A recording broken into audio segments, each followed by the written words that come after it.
Saudara-saudari Kristen yang terkasih, pelajaran Alkitab kita pada hari ini tentang formula baptisan yang alkitabiah.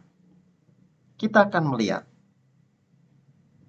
perintah dari Tuhan Juru Selamat kita, Yesus Kristus, tentang formula baptisan ini. Kita akan membaca Injil Matius pasal 28 ayat 19. Oleh karena itu, pergilah, ajarkanlah Injil kepada semua bangsa, dan baptiskanlah mereka dalam nama Bapa dan Putra dan Roh Kudus.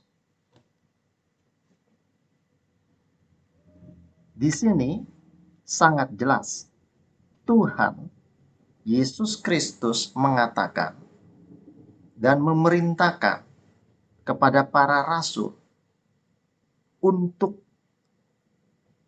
melakukan pembaptisan bagi orang-orang yang sudah percaya kepada Dia, orang-orang yang sudah diselamatkan, orang-orang yang sudah percaya kepada Tuhan Yesus Kristus ini, berarti mereka telah diselamatkan oleh Tuhan.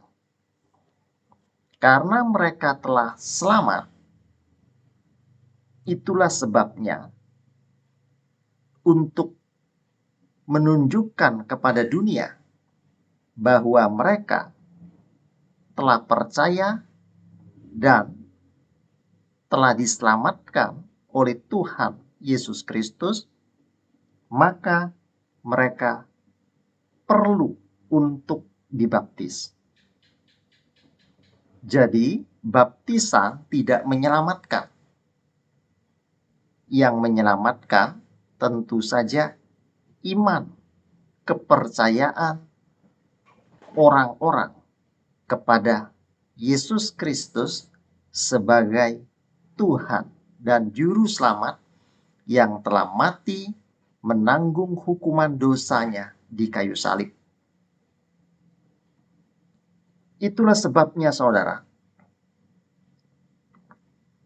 Tuhan memerintahkan para rasul untuk membaptiskan orang-orang yang sudah percaya dan yang sudah selamat ini. Formula baptisan yang diperintahkan di dalam ayat ini, Injil Matius pasal 28 ayat 19, dikatakan, baptiskanlah mereka dalam nama Bapa dan Putra dan Roh Kudus. Jadi sangat jelas, nama bersifat tunggal. Bapa, Putra, dan Roh Kudus adalah Tritunggal. Mereka adalah satu Elohim. Bapa, Putra, dan Roh Kudus berasal dari sumber yang sama. Satu sumber. Mereka tidak diciptakan. Mereka ada dengan sendirinya. Merekalah Sang Pencipta alam semesta. Tritunggal Elohim yang hidup. Itulah sebabnya, maka diperintahkanlah oleh Tuhan baptisan ini harus memakai nama Bapa dan Putra dan Roh Kudus. Jika saudara membaca ayat ini secara teliti, tidak ada nama lain di depan nama Bapa maupun di depan nama Putra dan di depan nama Roh Kudus. Tuhan Yesus Kristus tidak pernah menyebut nama lainnya atau menambah nama lainnya di depan nama Bapa dan Putra dan Roh Kudus. Dan teks asli Alkitab kita pun tidak menulis ada nama lain di depan nama Bapa nama Putra, dan Roh Kudus.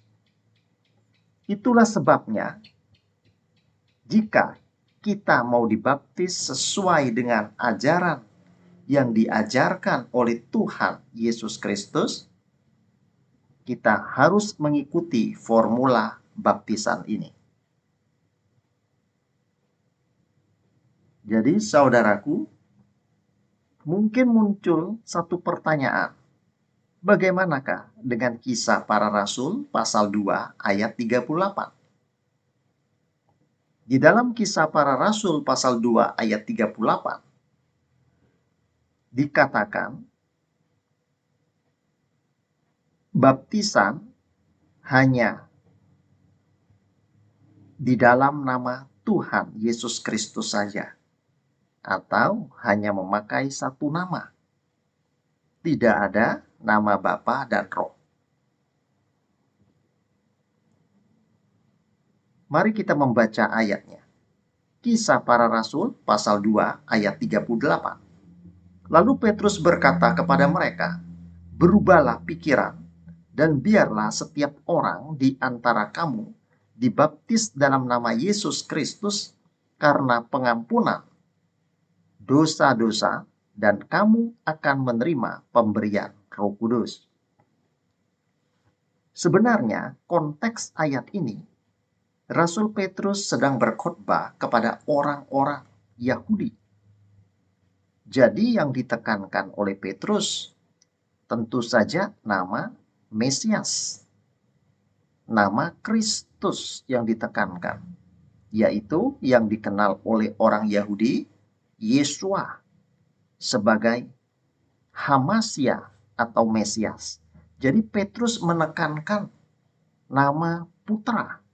Petrus tidak menekankan nama Bapa dan Roh Kudus. Maka itulah sebabnya dalam Kisah Para Rasul pasal 2 ayat 38 ini seolah-olah kelihatannya baptisan hanya memakai satu nama saja, yaitu nama Tuhan Yesus Kristus. Namun sebenarnya tentu saja baptisan yang dilakukan oleh para rasul tentu mengikuti formula yang telah diperintahkan oleh Tuhan sendiri, yaitu dalam nama Bapa dan dalam nama Putra dan Roh Kudus. Jadi sekarang kita sudah tahu, saudara yang terkasih, bahwa konteks ayat di dalam Kisah Para Rasul pasal 2 ayat 38 itu untuk menekankan nama Sang Putra, Sang Mesias, Sang Kristus. Bukan berarti baptisan hanya memakai satu nama saja. Karena para rasul tidak akan mungkin salah. Para rasul dan tentu sangat mengerti akan perintah yang diberikan oleh Tuhan sendiri, bahwa pembaptisan harus di dalam nama Sang Bapa, Sang Putra, dan Sang Roh Kudus. Ya, karena Bapa, Putra, dan Roh Kudus itu Elohim Tritunggal. Artinya, mereka berasal dari satu sumber yang sama, tidak diciptakan, ada dengan sendirinya. Demikian pelajaran Alkitab kita pada hari ini. Harapan saya kita dapat mengerti tentang formula baptisan yang alkitabiah. Salam Hosana. Tuhan memberkati kita semua. Amin.